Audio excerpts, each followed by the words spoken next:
Hey there, and welcome to another episode of the Virtual CISO Podcast. I'm your host, John Berry, and with me, as always, the Dale Doback to my Brennan Huff, Jeremy Sporn. Hey, Jeremy.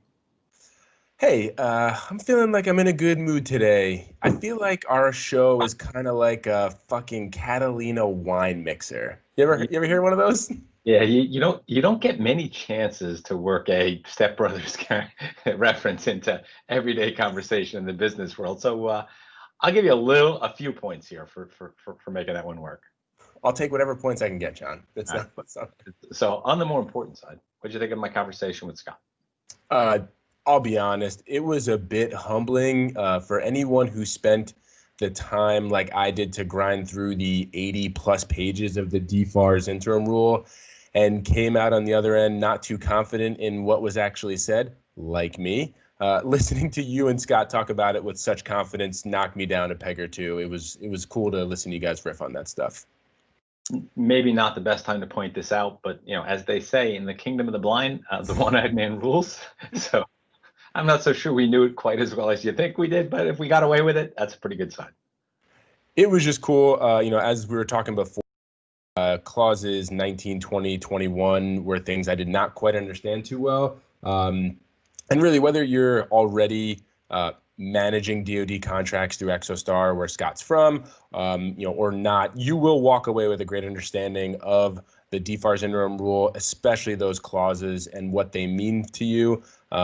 You'll also get a lot of what I would call real world glimpses into what it's like to leverage ExoStar's new certification assistant tool, which is super cool, to help you achieve and manage CMMC compliance. Anyone concerned with CMMC compliance will find this conversation extremely helpful. I know I did.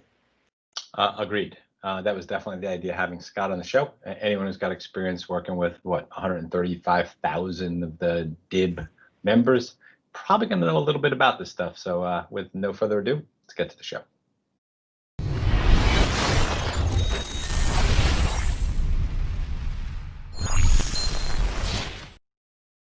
Scott, thank you for joining us today. How are you? Doing well, John. Doing well. So I always like to start easy. Tell us a little bit about who you are and what is it that you do? Sure. Scott Armstrong. Senior Director for the risk products here at ExoStar, where I run the product management team for our solutions, both for large government contractors or many of the suppliers and contractors in the DIB. So obviously now that makes sense as to why we invited you here to talk about the new interim rule, because obviously that's going to impact an awful lot of your client base, and I'm sure some of the products that you develop have something to do with your being here today. So before we get down to business, we always like to ask, what's your drink of choice? My drink of choice is typically a single malt Scotch. I like a peaty. One of my favorites is Lafroig. I'm probably mispronouncing it, and I always have, always will, but it's probably definitely one of my favorites. So first off, I'm tempted to end the podcast now because there's no better way to ruin a good whiskey than to add peat. But I'm going to allow you that mistake. But just you're warned. That's your first mistake. Second thing, on the Lafroy side, so it is funny you say that. A good friend of mine is a Scotch drinker, and I bought him not recently, probably a year or two ago now, but as a gift, a bottle of Lafroy's, and it's apparently, and I probably mispronounced it as well. Apparently, that's absolutely one of the best bottles out there. So at least you have good taste in your bad taste, if that makes any sense. Sure. All right. So September 29th was the day we were all waiting for, even if we didn't know that was going to be the exact date, right? And as expected, we got a new DFARS regulation that specifically calls for CMMC. But I don't know if you were expecting. I wasn't sure what to expect. But we also got two additional regulations. Yeah. So just to add to the confusion, right? We have three, not one. So let's kind of help people shush this out, right? Understand what the difference is. So let's start with 7019. How would you summarize 7019? So 7019 is really reinforcing 171 and the 171 requirements and how it gets used for acquisitions, so that the offeror's got to verify the summary level scores based upon the DoD assessment methodology for all their covered contractor information systems that manage, control, and classified information. So it really ties that into the procurement process tightly, more than just a reps and certs, but where they actually need to be provided scores that are auditable, traceability that's used for part of the acquisition process. Yeah. So, question for you. So if I'm not mistaken, they use a term that will be in all solicitations and contracts. Do you interpret that as being that, like, if you got a 20 or 21 requirement, the 19 requirement comes along for the ride? Was that just, in the interpretation of what I read, I might have misinterpreted that? In my interpretation, it's in all the contracts, no matter what. Okay. And if Yeah, there's, mine too, which I thought was odd. it's also, I believe, for any contract extensions or enhancements and things like that. So it could affect legacy contracts as well. Okay. So in short, right? So we're going to see a 7019 in virtually all of the contracts, or all of the contracts that are coming out, right? And that obligates the organization to conduct this DoD assessment. Yes. And then once they conduct that DoD assessment, what are their obligations beyond that? They're going to have to submit it into what's called the SPRS system, which is the government contracting system where the acquisition folks can verify the contractor's performance to include the assessment score as part of that acquisition decision. Gotcha. And that's a supplier performance risk system. That what I think what that means? Yes, it is. Okay. Yep. Okay. And who sponsors that? I mean, do you know what, like, is that the DoD that actually is responsible for maintaining that registry? It's DoD. I believe it might be sponsored by the Navy, but it's a DoD registry. Okay. So it's open to all DoD staff acquisition-wise to be able to review it. Each company will be able to view their own ratings within it, though. Okay. So I'll upload my ratings to there. I'll have the ability to see my ratings. So the DoD agencies will have access to it. Will the primes have access to that as well? Is that, if they're forming like a pursuit team, is that how they would know where you stand, or would you have to grant them access? Do we have any idea yet how that part's going to work? The most clarity that I've got on it right now is that each company will only see their own scores. Mm-hmm. So a prime contractor is not going to be able to go and see everybody else's score. So you're going to have to, if you are building a team, you're going to have to be asking those scores directly from your teammates. I got you. Okay. All right. So that's 7019, and that was a great summary. Let's talk about 7020. What is 7020 and how does that compare to 7019? So 7020, as I understand it, it again applies to the contractor's covered information systems that manages, control, and classified information. But it also, and you've got to be able to provide the government access to those systems in case they want to do either a medium or what's called a high assessment. Mm-hmm. So when you do your own self-assessment, they consider that a basic assessment. It's self-attestation, so it hasn't been verified. So when you do this, it requires, you can submit that to the SPRS if there's already not a score there. However, you've got to now allow the government to be able to come in and do their audits if required. And you've also got to insert the clause into all subcontracts that you have before awarding those subcontracts as a prime contractor. So that's key. So that's where they really want the flow down of this capability to really follow the controlled and classified information with all your subcontractors. Gotcha. So in terms of, and the government reserves the right to audit, right? If you see a 7020 clause, that doesn't mean they're going to come in, right? That means that you've got to file your self-assessment, and then based on those answers, I'm assuming, or based on what the criticality of the information in that particular contract is, how they'll decide whether or not they're going to come and audit you. Yes, that makes sense. And the medium audit is less invasive than the high audit. It's basically looking at your system security plan and a few other items. The high audit is where they're going to be on site for a period of time. Mm-hmm. And they've published some cost estimates where the number of medium high audits are in the hundreds. So they're not going to be in the thousands on an annual basis. Yeah, I thought I saw something like that. A few, like 200 and something on the, or maybe on the medium, and like 100 and something on the high, or something crazy like that. Yep, that's about right. Yeah, 200 medium, 110 high. Yeah, I actually took a note when I read it because I thought it was interesting. So it's not going to be a ton of people that are going to get hit by that. But that being said, depending upon where they see that score, yeah, I imagine they might, as John Ellis from DCMA says, we reserve the right to audit anyone based on our, I forget what the word is, our prerogative or something of that nature. That's true. It could be due to a cyber incident that you decide to go audit, or spillage, or something else with whistleblower, right? Whistleblower could be another one. Yep, and that's an important thing, I think, if anyone that is listening. I just went through that RP training from the CMMCAB. Yep. And I was not aware of that on these false claims acts, that there's a whistleblower component to that, and whistleblowers can get somewhere between 20 and 30% of the settlement. Yes. Some of these settlements are into the millions.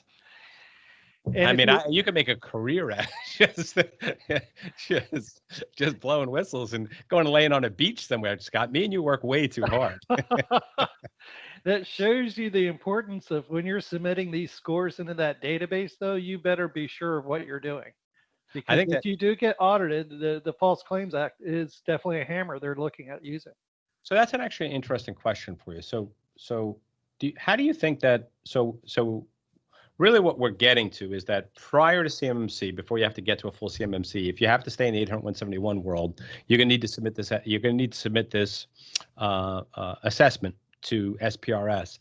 Do you think most organizations are going to self-assess? Do you think most organizations are going to use a third party? How do you think people are going to attack that? I think it's going to be a combination. I think people are going to start off with a self-assessment if they understand their gaps well enough. If you're really being risk averse, you should probably be reaching out to have a third party help do that gap analysis to make sure your interpretation is correct. Especially when you get into the scoring methodology, which we might get into a little bit. Yeah, you know what? Let's go there now. Yeah, let's go there now, because I think it's more logical to kind of fit that into this part of the conversation. So let's talk about that. So this assessment is done using the quote unquote DoD assessment methodology, correct? Yes. What is that? What is that? So it's a methodology that's been developed by DCMA, it's what, Contract Management Agency. Mm-hmm. And they've got the audit teams that they've stood up. And they started doing, over the last year, 171 audits, and they were charged to come up with a scoring methodology to help manage risks and to score it appropriately, at least from a DoD perspective. And some of the common problems that they found with some of the control areas is where they did penalties of different sorts if you were partially implemented in a control or not. So if you have a perfect score, with 171, there's 110 controls, you would score 110. But with the way they've done the weightings, you can actually get penalized for not having a control by greater than a 1-point score. It could be 5 points, for instance. So you could actually potentially go negative. I was going to ask you that. That's the way I interpret it. Yeah, there's 1 point, 3 point, and 5 point. So if you think about it logically, you could end up with like a minus 220 or something like that, perhaps. Which I guarantee you're going to be one of those 200. You submit a minus 220, I think they're knocking on your door. They're probably not going to be awarding you any new contract. That's for sure. So folks that are interested can do a search on DoD assessment methodology, right? That'll get them to that particular document, which defines the process and the scoring and things of that nature. And then the methodology calls another document, NIST SP 800-171-A. Want to touch on that? Sure. That's really the assessment guidance that NIST has published. So what assessors should be looking at when they go do an audit to say, have you met these controls or not? And it includes like for testing a control objective, it might be asking for particular types of evidence or testing the control and things of that nature. It's probably, along with the DoD assessment scoring methodology, kind of the authoritative guidance that's out there from a government perspective on how to do those assessments and what they would be looking for when they do those. Okay. So somebody who's listening that says, "Oh crap, this applies to me," probably. First thing is they download a copy of this DoD assessment methodology, read through it. It's probably about, if I remember, like a 12-page document, and really most of it is about the scoring and just setting some of the rules and guidelines, and refers to 171. They download a copy of 171A, and they would actually try to conduct an audit against themselves using 171A and the criteria, on a control by control basis. Correct? In theory. Now that assumes that you are skilled in the art of reading NIST special pubs and what it Everybody is. means to be an auditor. Well, I will say this is that I think 171A, right, is they did as good a job as they can. And I would encourage, I don't know if you're familiar with NIST HB, which is weird, because everything's usually SP, HB 162 or 162B, but it's 162 is the handbook that's associated with 800-171. I think that's another good document that you can use to augment the 171A if you've got any questions, because that also gives you an idea of like what you should be looking for when you're implementing the controls. I think you could use it in the same way from an assessment perspective. So I think that's another great document to augment 171A, and then they'll be responsible for scoring per the assessment methodology. So they're either going to give themselves a zero deduction for that. Basically, I guess it works on a deduction basis, right? You look at every control, you start at zero because you have, if you achieve the control, you get a point. If you don't achieve the control, you get -1, -3, or -5. Right. Okay. And then you move to the next control and you submit that. And do you know how does it work with, I'm assuming that anywhere where you don't achieve the control that you'll probably have to submit a POAM associated with that? Well, my understanding with the submittal of the summary score, you've got to submit the date of the final POAM that gets implemented that clears out. So when you would be fully 100% compliant with all 110 controls. So you might have 5 POAMs, but you go with the date of the latest one. Oh, you're only going to submit one. That's my understanding. So you're not saying what the POAMs are, but you're just giving that completion date. Okay, cool. And just for the record, this is October 14th that we are recording this. I think it's November 30th of 2020. This will go into effect, and we're in a what do you refer to, comments period. So anything we're saying, right, is subject to comments, interpretations, clarifications that I'm sure are going to happen, between now and then. Yes, and the interesting thing with the interim rule, because this is published as an interim rule and those comments are allowed, but it goes into effect while the comments are being submitted.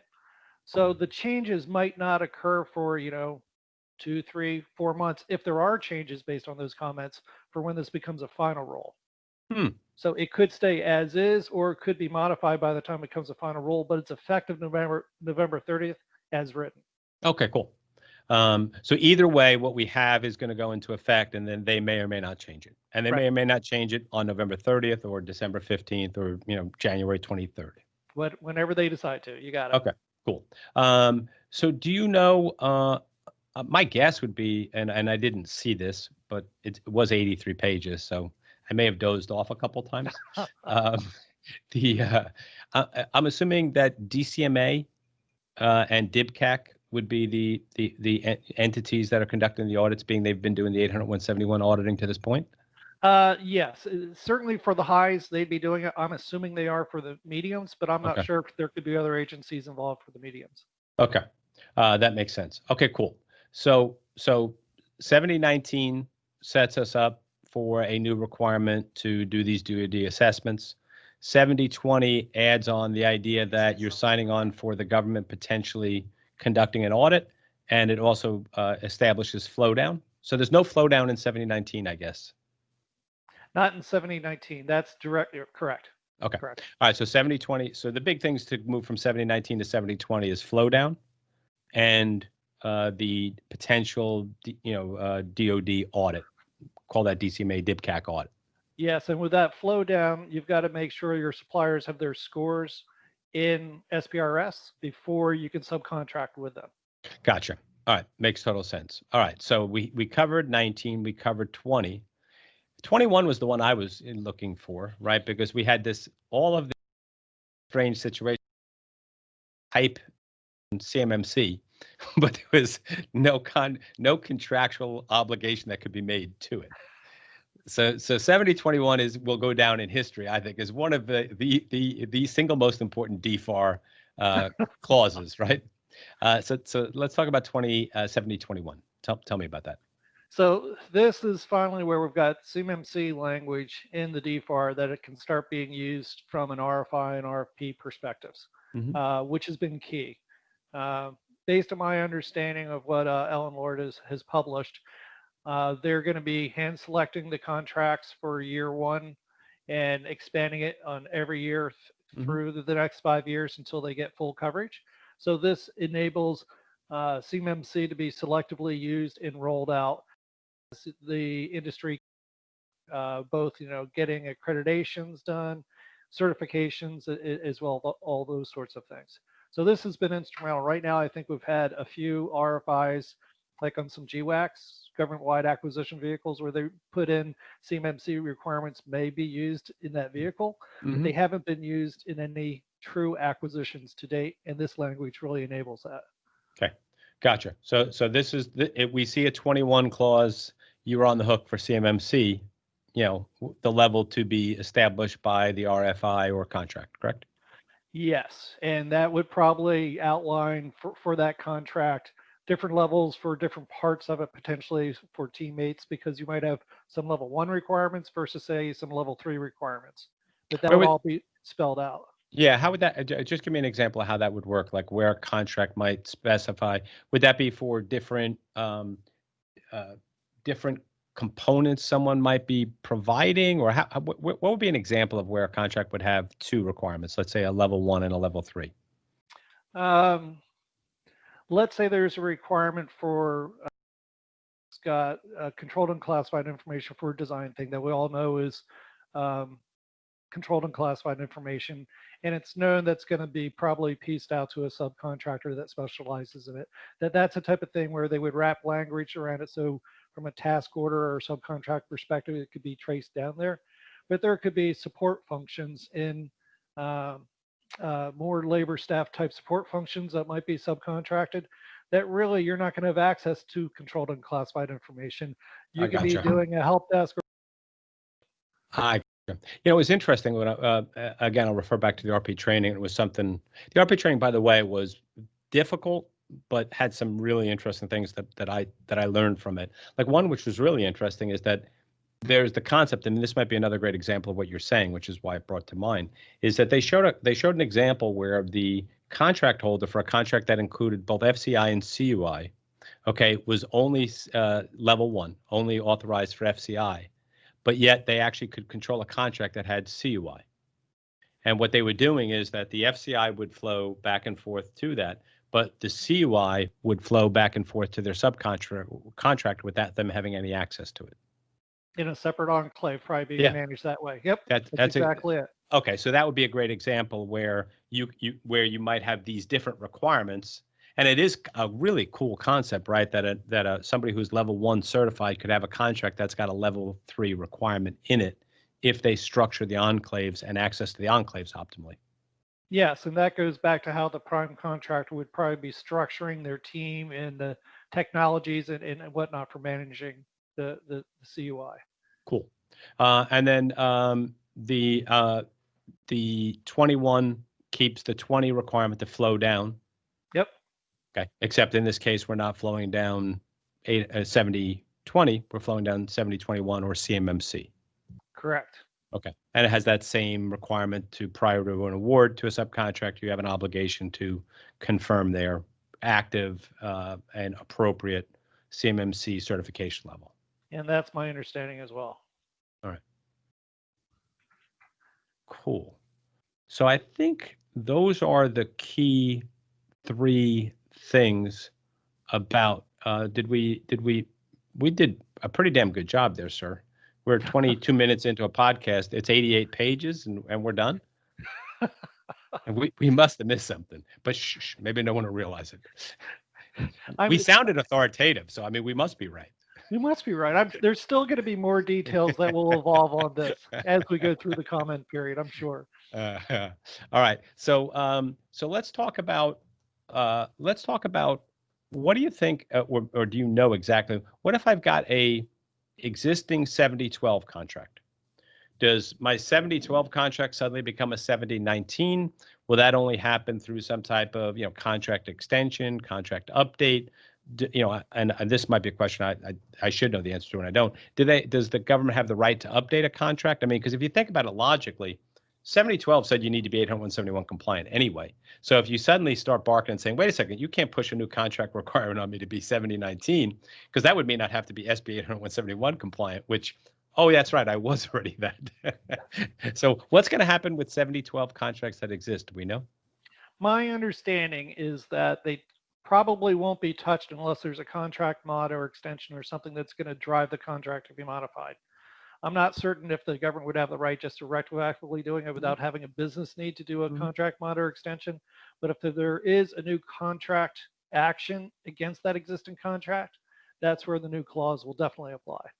Gotcha. So if you've got a 7012, maybe you don't have to, so you don't think existing 7012s, if they don't get modified, will have to put anything into SPRS? Probably not for that contract. Okay. Of course, if they're going to bid on any new work, they're going to have it in there. Exactly. So let's talk about let's talk about the implication here, right? So, I looked at 7019, 7020, and 7021 probably a little bit differently than end user clients will. Because I look at the three of them as saying, oh, okay, I have two different things that might happen, right? I either have to conduct a DoD assessment and upload it to SPRS, or I need to get CMMC level 3. But logically, if you are going to go to the effort of truly confirming your compliance with 171, right? That puts you roughly 85% of the way to level 3. Yes. So logically, like I look at this, and I don't know if the government did this intentionally. I think the net effect of this is going to be that this is going to drive more people to level 3 faster. Because if I've already got to go to this level to have a formal assessment done, why wouldn't I just go the next step and now have the CMMC level 3 and differentiate myself and be ready for any contract? That's the logical extension. And as soon as you either are looking at that contract or you've got the availability of certification C3POs to give you a certification, that's a logical next step, because from a marketing perspective, that's how these groups should want to be positioning themselves. Gotcha. Yeah. So I mean, I looked at all three of them and I was like, okay, this is interesting. Yeah, I just think every conversation with a client's going to be, like, I think you're going to have some clients that are going to say, you know what, I think the more sophisticated clients that have a strong information security team, I think 7019, 7020 probably makes sense for them, because they're going to be able to do it themselves. They're not going to have to go through that. But I think if you're looking at a 250 person manufacturing organization with an outsourced IT, I think doing the assessment yourself is going to be challenging, at least challenging, and be comfortable that you're not going to file something that's not accurate and you're going to end up, at risk. So I think they're going to end up using third parties. And if they are, I think, why not go the extra 20%, of the way, or 15% of the way, and be done with it and be CMMC level 3. I mean, most people, if you're going to go through that process, especially engaging with a third party, the most cost-effective way would do it both at the same time.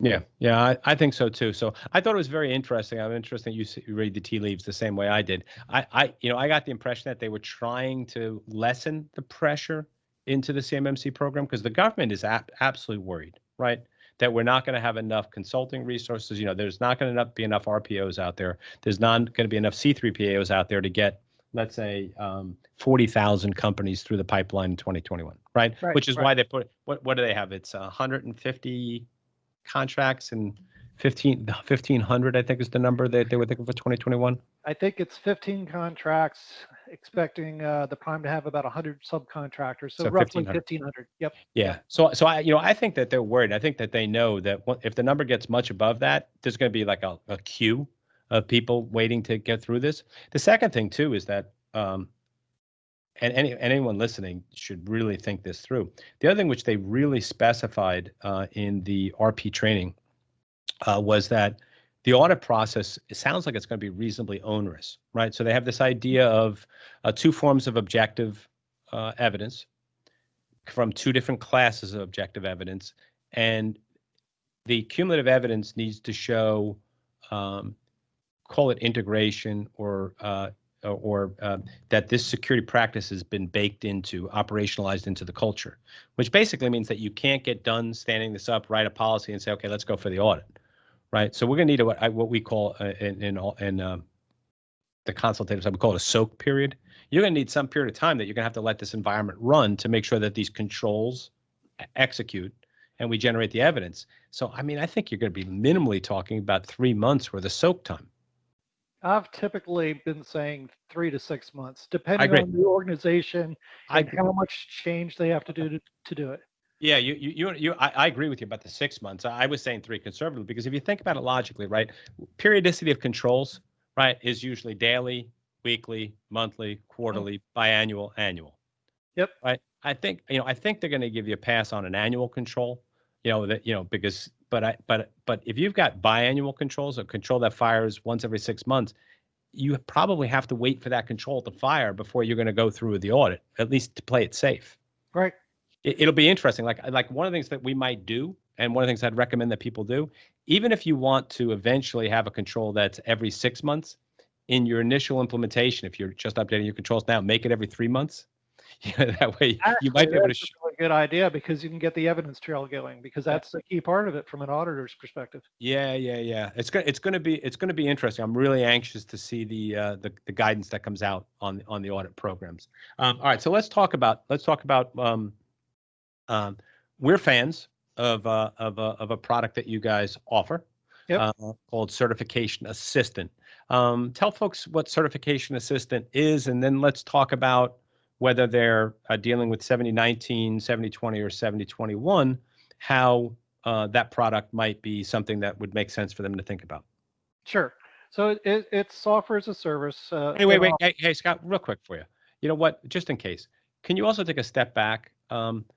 Maybe some of the people listening, a lot of them, right? You manage relationships with like 135,000 of the 300,000-ish plus entities, but that means half the people listening or more may not know who ExoStar is and what your place is in the DIB. So maybe start with who ExoStar is and what the services you provide as a whole, and then the fact that you've introduced these new set of services that are specific to this called Certification Assistant, and then talk about that. Sure, that's great. So ExoStar has a secure managed community on behalf of the Defense Industrial Base, working with large prime contractors like Lockheed Martin, Boeing, Rolls-Royce, and others, where we connect together their supply chains. And many of the suppliers, the subcontractors that work with the large prime OEMs are part of our community, where we've got secure credentials and a managed access gateway, where it's a very secure environment for handling the transactions and collaboration between these communities. And it includes things that you might call controlled and classified information as well, as part of those collaboration actions. So and we've been around for 20 years doing that. Recently, we've gone under new ownership with a private equity firm, Thoma Bravo. We used to be a joint venture that was owned by large primes.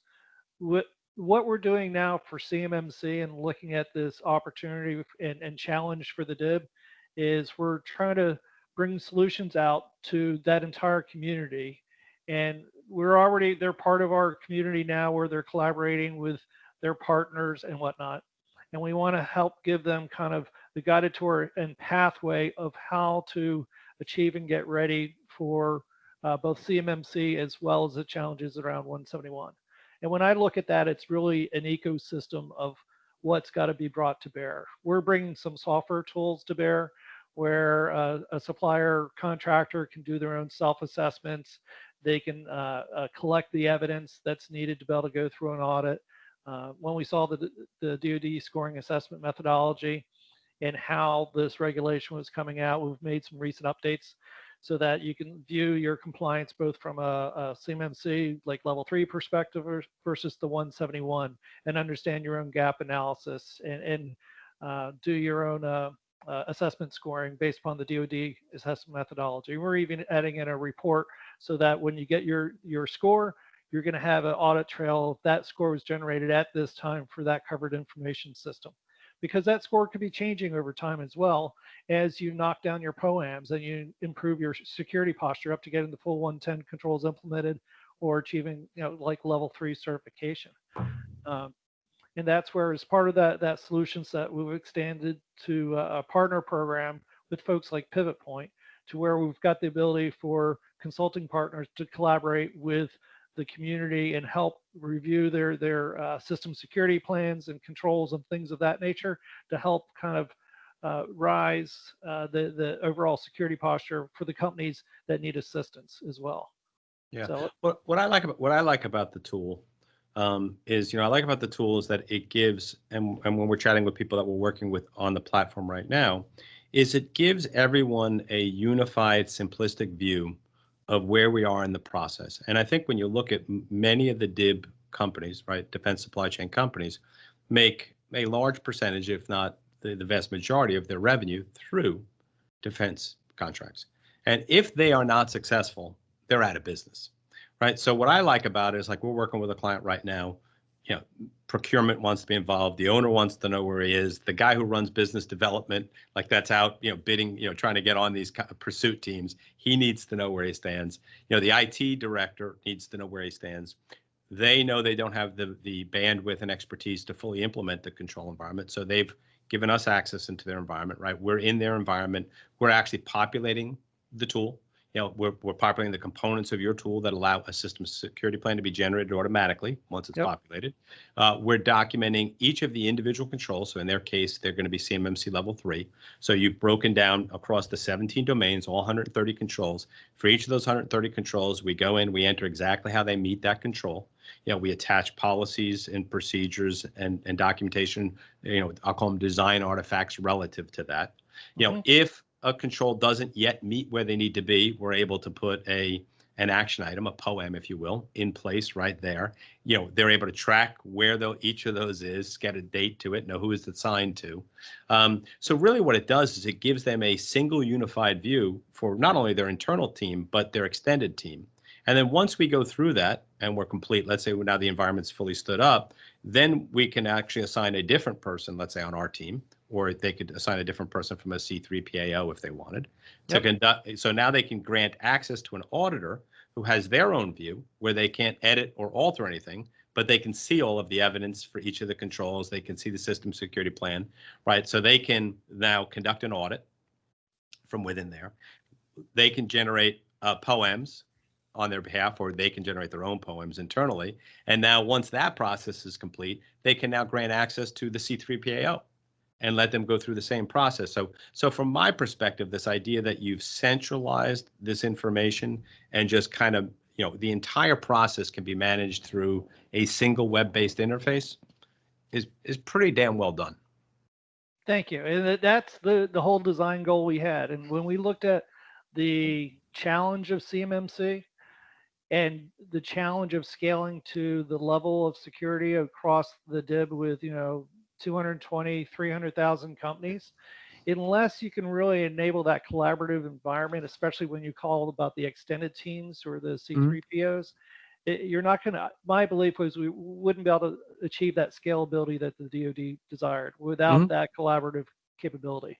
Yeah, no, I think it creates levels of efficiency that are going to be necessary, if the DoD is going to get 300,000 people through the process in the next 5 years. Agreed. Because it is a crap load of work that needs to be done. All right, so it bears pointing out, right? So you've got an offer, you have a 171 based offering, you've got a level 1 based offering, you've got a level 3 based offering, and you have a level 5 based offering, or will have a level 5 once we get the clarity we need.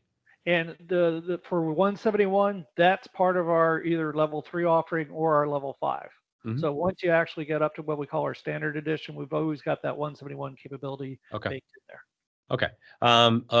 Level 3 is like $3,500 ish per year, I think. for Okay. annual subscription. Yep. Right. Which and the nice thing about that is that you can just maintain your evidence in there year after year and just update it each year. That's right. And you've got to be managing your evidence as, showing Throughout that the year. Right. throughout Throughout the year. You do. Yep. You do. Yeah. So every time, so as an example, every time, if you've got a quarterly user account management review for, your CUI enclave, right? That, the fact that took place and that someone, you're going to put that evidence right into the platform right away. Okay. Yep. And then the level 1 is like 1,200. I forget the number for level 1. $199 for the annual subscription. Oh, that's ridiculous. Okay. I mean, yeah, That's a no-brainer. We've added in some other features as well, just to help drive the value there. Yeah. Well, listen, at $199 is a no-brainer there. Just you will save 10 times that just in managing the external audit, right? Oh, without a doubt. Yeah.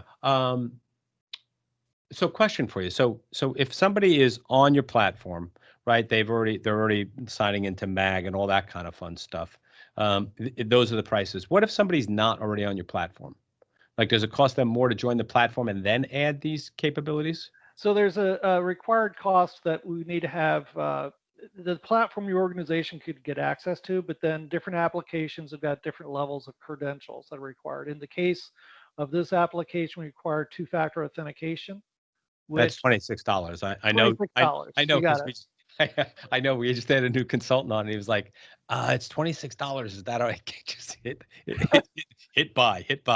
All right. So literally, like if somebody's listening and says, "Wow, I'm in the DIB. I should be part of this platform." They can literally come in. They sign up. It costs them $26 to get the first, for every person that's going to be on the system. Yep. Okay, just to and that's so that they end up with two-factor authentication. So like in my case, because I'm on the platform, you send me like a text message every time I sign on to make sure it's me, and I plug the 6 numbers in and we're good. Okay, and then once they get in there, once they're on the platform, there'll be an option to upgrade to, and the product's called Certification Assistant, right? Correct. They'll be able to pick the level, and if whichever level they pick, there'll be an associated cost. Do you know what the cost is yet on 5, or are we still working on that? It's currently $5,000 for the annual subscription. Okay. Yeah, 5 is a bear, and I think the number of people that are going to need that is going to be incredibly small anyway. Cool. All right. So, like I said, we were damn efficient. Is there any last thoughts? Anything you think we missed? One thing I will make a call out for people that don't have policies in place today.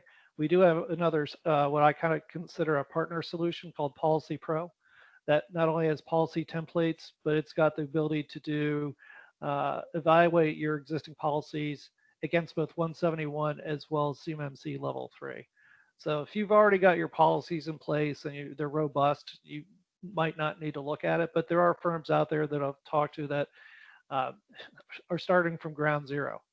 And that it's another tool to help facilitate, even with extended teams and consultants sometimes, to help them customize the policies to their own organization, because everybody needs to customize them no matter what. Mm-hmm. Cool. All right. So we always like to have a little fun as we end the call. Hopefully you did your homework and you're ready for this question, because if you're not, you're going to look silly, and you already look silly saying you like Pete and your whiskey. So I'm worried now. Two strikes and you're out. We're not going 3 here. So give me a fictional character or real person that you would think either make an amazing or horrible CISO for a defense supply chain company, and why. Oh, he didn't, folks. He didn't prepare. Why don't you say General Lafrage or something like that? And just General Lafrage, I'll go with that one. All right, Scott. This has been incredibly disappointing. This whole meeting. I mean, it's a good thing you brought a little bit of value, to the table on the 70, 19, 20, 21 and certification system, because you really crapped the bed the rest of the interview. All right, so in fairness to Scott, and I hate to take blame, but I will take blame.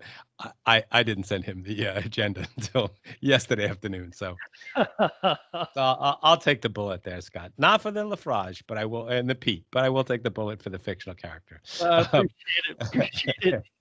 All right, so so look, you're chatting with folks every day, in the DIB defense supply chain. Anything you think would be an interesting topic for another episode?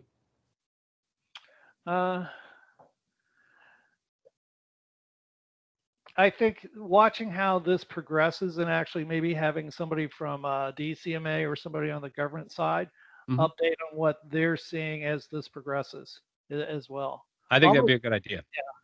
especially from an acquisitions perspective too, because What that's do you mean? What do you mean by from an acquisitions perspective? some of the details where we're talking how this will impact certain contracts or Oh, not. okay. At the end of the day, that's where the uh, it's going to make a difference to businesses. When is it going to impact their business and how? I've talked to people where they say, okay, I know the effective date, but when is the contract going to be coming down to me that's going to impact me? Or when do I think they're going to, modify a contract? I told somebody last week, it could be December. It could be the first quarter. I can't judge your business. And that's Yeah. how aggressive the government wants to start doing those things. And they're going to be getting very aggressive with all new contracts. No, I actually think that I actually think they're going to figure out a way to make changes to a lot of the existing contracts because they are hell bent on getting people to live up to the obligations. I know that they're going to be aggressive with the False Claims Acts. Yep. Yeah, I heard a number. I mean, I forget what it was. Was it like $1 billion or something that they've made in false claims acts in the last year? I mean, like it was some number that was just nutty to me. So yeah, I think they're going to try to figure out a way to push the people that have 7012s into it quicker. If So you've we'll got see how it does. if you look at contracts, many of them are like they go out 5 years. If you've only got 6 months left on it, you might not be at risk. But if you've got any number of years left, you're going to have contract mods coming down without a Yeah, doubt. You no will. question. I think they're going to make reasons to have contract mods. Right. Right. Yeah, I agree. I agree with you completely. And by the way, I think I mentioned earlier, John Ellis from DCMA had been on, and he's the guy that kind of is involved with DIBCAC and runs all that kind of fun stuff. And he was on the podcast, and he offered to come back on late in the year to when stuff started. So we will get him on to see if we can answer that question because I think it's going to be fun to see where this all goes. That will. Cool. So awesome job. Very much appreciate you coming on.